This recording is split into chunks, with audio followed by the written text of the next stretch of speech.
G'day guys, Josh here for Unsealed 4x4, and here we have Uniden's UPP1000 Jump Start kit.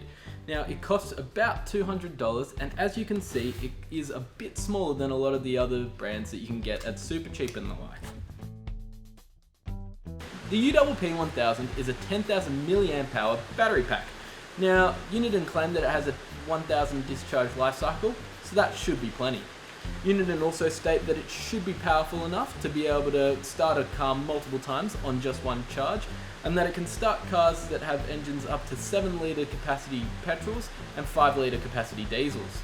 Uniden say that it has a 500 amp hour start current and a 1000 amp hour peak current.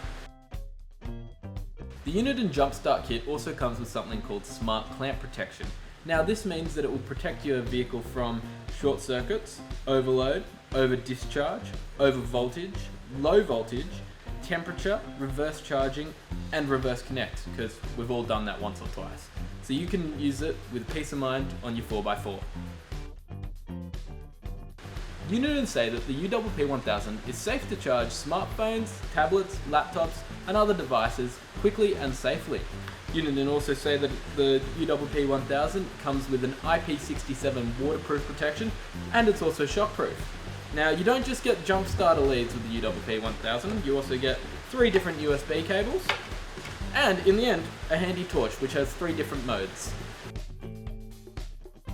Luckily for us, we have the perfect vehicle to test the Uniden UPP1000. In the car park, one of our Amaroks has been sitting there for almost a month with the battery dead as a doorknob. So we're going to see whether this can get it going again. So we're down here with our 4-wheel drive, and it has a dead battery. It's currently reading 1.16 volts, so the Uniden Jump Starter shouldn't work, but we're going to give it a go anyway.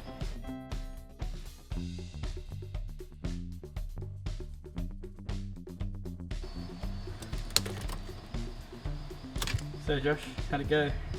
As we expected, it didn't work.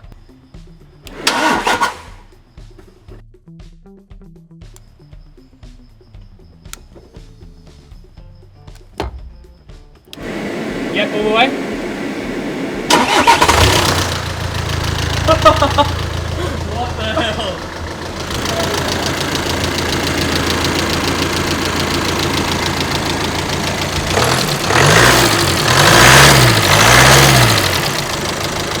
To my surprise, the Uniden Jump Starter kit actually worked. It brought this dead battery to life and got this Amarok rolling. So we let it run for about 5 minutes, and now the battery's reading about 12.11 volts. So we think that it's just going to keep on dropping off, but we're impressed that it got it going at all. So for a handy little get out of jail free card in the outback with a dead battery, it's a good bit of kit.